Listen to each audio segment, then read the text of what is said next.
कि तमाम मुसलमानों ने आज तक कांग्रेस पार्टी को बहुत बड़ा बनाया, लेकिन कांग्रेस पार्टी ने हमेशा एक ही लफ्ज उनका वापर किया, अगर मुसलमान घर के बाहर निकलकर कांग्रेस को वोटिंग नहीं किया तो भारतीय जनता पार्टी हुकूमत करेगी। सन 2014 में मुसलमानों ने अपनी पीठ फिराई, उस वक्त कांग्रेस पक्ष भारतीय जनता पक्ष सत्ते पे आया। क्या नुस्खा हुआ भाई हमारे मुसलमानों का? कौन क्या कर सका? लेकिन भारतीय जनता पार्टी सत्ते पर आने से कांग्रेस पार्टी का नुकसान नहीं हुआ क्या नहीं हुआ? कांग्रेस पार्टी, मुसलमान वो कौम है, चाहे तो कांग्रेस को सत्ते पर ला सकती और लात डालकर बिता भी सकती, और उन्होंने देखा है 2014 में तमाम मुसलमान एक हुए, इसलिए कांग्रेस पार्टी को घर में बैठना पड़ा, बाहर जाने का वक्त उनका सवाल ही नहीं पैदा होता। मुसलमानों का क्या नुकसान हो बोलो?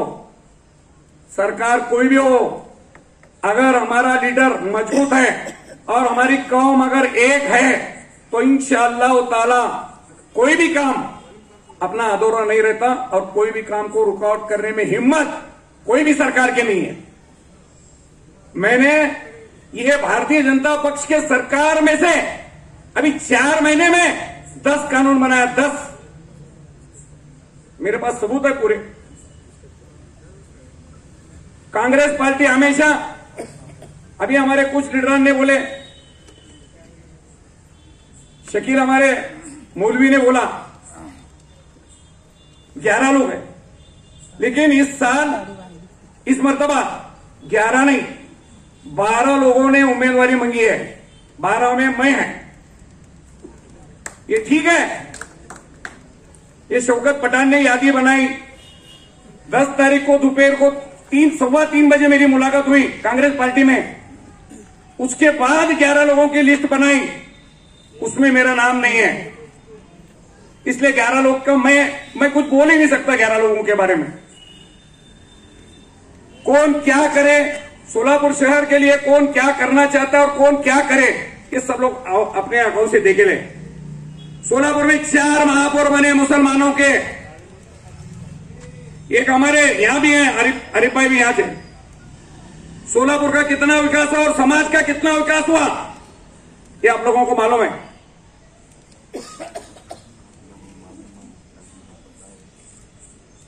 अभी 3 महीने पहले जो लोकसभा चुनाव हुआ, उस लोकसभा चुनाव में भारत देश के तमाम मुसलमान सुबह 6 बजे से लाइन में ठहरकर हमारे मां बहने मतदान के लिए ठहरे और मतदान किया। हम सब तमाम भाई और दोस्त बिरादर तमाम लोगों ने मतदान किया, इसलिए कांग्रेस पार्टी को 100 जगह मिले, 100 जगह। और जो भारत देश के पंतप्रधान नरेंद्र मोदी और उनकी जो टीम बोल रही थी अब की बार 400 की पार, तो उनको रोकने का काम सिर्फ और सिर्फ मुसलमानों ने किया है। वो मुसलमान है, मुसलमान ताकत रखता है, क्योंकि मुसलमान सिर्फ और सिर्फ अल्लाह को डरता है।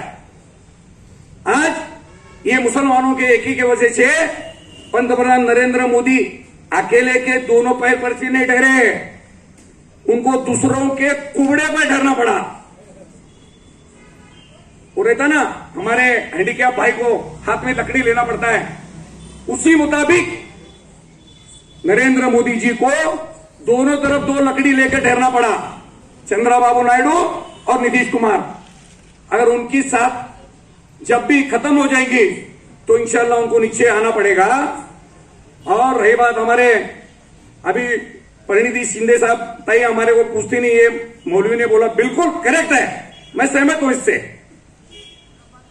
उनका कहना ऐसा है, अगर कोई मुसलमान का नाम लेटर लेंगे तो हमारे हिंदू के वोट जाते। तो ले लो, मुसलमानों को भीख क्यों मांगते तुम? मुसलमानों को भीख मत मांगो ना। मुसलमानों को भीख मांगने के लिए तुमको शर्म नहीं आती? मुसलमानों का नाम अगर लेंगे तो तुम्हारे वोटिंग कम होते। देखो, ये पिछले, मैं 1-2 मिनट के अंदर बोलता हूं, ज्यादा वक्त लेता नहीं। अभी 23 मई को महाराष्ट्र के सरकार ने जो आने वाला सिलेबस है ना, अपना एजुकेशन का सिलेबस, इयत्ता 3 से लेकर 12वीं तक का सिलेबस, आपको पता है वो, उसमें उन्होंने मनुस्मृति लाए थे। मनुस्मृति का अर्थ मालूम है भाई आपको? किसी को मालूम है मनुस्मृति का मतलब? मालूम है क्या किसी को? मनुस्मृति का मतलब है, उन्होंने जो हिंदू राष्ट्र लाना चाहते ना, उसमें का मनुस्मृति का मतलब भगवत गीता गाने का, मनाचा श्लोक करने का, ये सब उन्होंने एजुकेशन के सिलेबस में लाए, मतलब अभ्यासिका में लाए थे। अगर मैं ख्याल नहीं करता तो याद रखो, उसमें ये छपाकर आया था। मैं 23 मई को घर में बैठा, बातमी न्यूज आई, कोई महाराष्ट्र में कोई अखबार में नहीं, मेरे पास आई, मैं भी नहीं छापा। दूसरे दिन से काम को लगा, पूरे मोहम्मदन के जितने ऑफिसर है एजुकेशन के, बंबई तक सबको फोन लगा के उन्होंने क्या लाया थोड़ा मंगा के लिया। 376 पेजेस का है, उसकी किताब बनाई। किताब बनाकर 2 हेडमास्टर डाक बंगले में बिठाकर 2 दिन अभ्यास करने को लगाया मुसलमानों के। उन्होंने बताया मुझे सब, यानी कि हमारी पूरी मुस्लिम की नस्ल खत्म करने का काम ये नालायक सरकार ने करने का काम किया था। लेकिन कोई कांग्रेस या तो महाविकास आघाड़ी ने कोई आवाज नहीं उठाया।